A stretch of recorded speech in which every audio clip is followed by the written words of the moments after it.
There once was a goddess called Gaia. She loved to swish and swirl and dance all day. But after a while, she began to contemplate what it truly meant to play. Was she really having fun if she was the only one who could enjoy all of this joyous creation? So Gaia sat down and delved deep into contemplation. She had always been alone, but after so long, her heart had grown. Perhaps it's time, she thought in her mind, to seek out a friend to whom she'd be kind. Yes, she thought, what a great idea. I'll create a friend, someone to hold dear. So off she went, her decision made. Out into the garden she went to raid, to find supplies, in order to devise her perfect companion.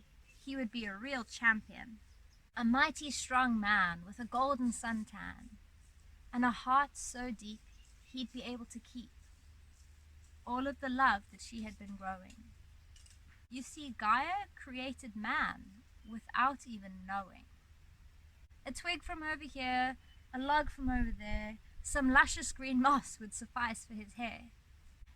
It took no time at all until standing tall in front of Gaia, and mighty in splendor, was manifested a partner so loving and tender, a companion created in order to share, a whole other being through whom she'd be seeing what it meant to be alive.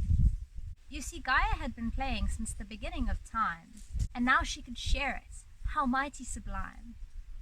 So off the two went, swirling out through all existence. But for the first time ever, Gaia encountered resistance. When Gaia first created man, she did not necessarily plan for what it meant to need to account for the needs of another. What a great amount of consideration and exacerbation seemed to be involved in this co-creation. You see, never before had she had a partner. Gaia had never had to barter, to consider the needs of someone else. For the first time ever, Gaia felt what coexistence was all about. Often Gaia wanted one thing, and man another, and after some time, their differences began to smother the original reason for man's creation, and unfortunately, they both gave in to temptation. Caused by dis-ease came the separation of man and his beloved creator, of who he eventually became a great hater. You see, the separation of Gaia and man was never actually a part of the plan. It just happened, my child. You must understand that working together is much harder than it seems. There is more to coexistence than mere hopes and dreams.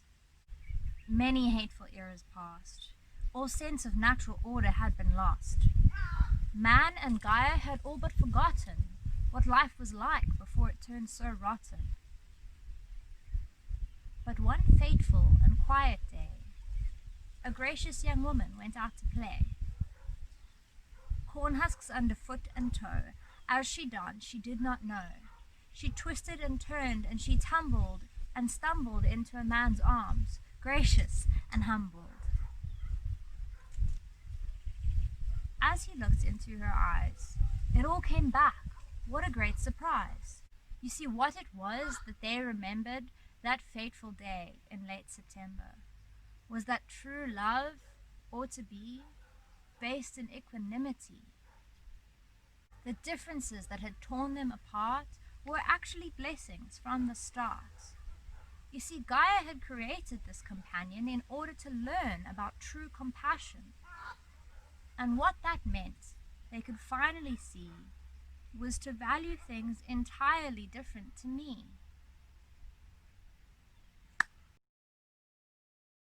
So the Gaia poem takes the form of a short story because it was actually something I wrote for a university assignment. I feel it's important for history and all sides of the story to be represented. And that's why I created this short story actually for a project where I made it as a teaching resource that could be used in the English classroom. So it's a poem and a story, and it could be used to broach topics of spirituality and religious beliefs and history. It's a piece of work that has a lot of opportunity for engagement and question. It broaches the topic of a goddess creator as opposed to the mainstream idea of a masculine creator.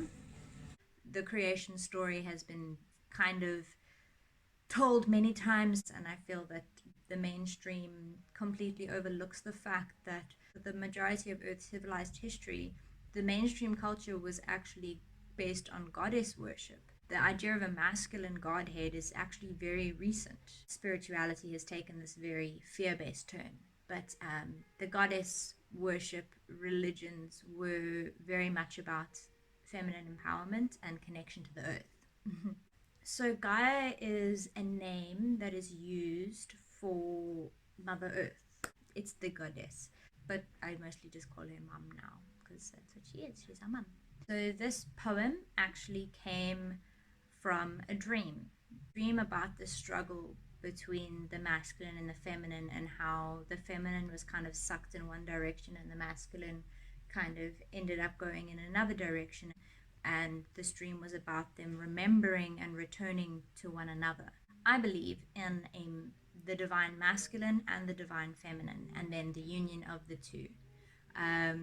So that can sound very spiritual, which I suppose it is, but then also on a more practical basis, I believe that it takes a sperm and an egg and the union of divine sacred sexuality, or just sex, to create a child. So my belief is that that is what the Holy Trinity is. The Holy Trinity is the Father, the Mother, and the resulting child, because the child is an embodiment of both of those two energies becoming one.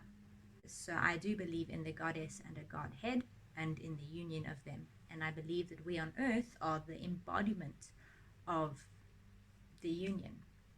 And I think that's really beautiful. This poem just came out of me, to be honest. I can't really put too much theory behind it. It's a hard one to give a very straightforward theoretical basis for, because I didn't actually theorize this poem. It kind of just birthed out of me, as true creations do.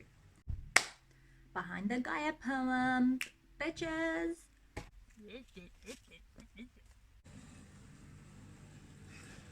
Remembered that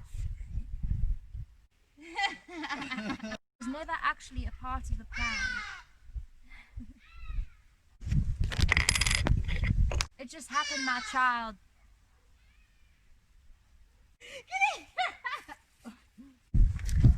Ah, Gaia. That it is.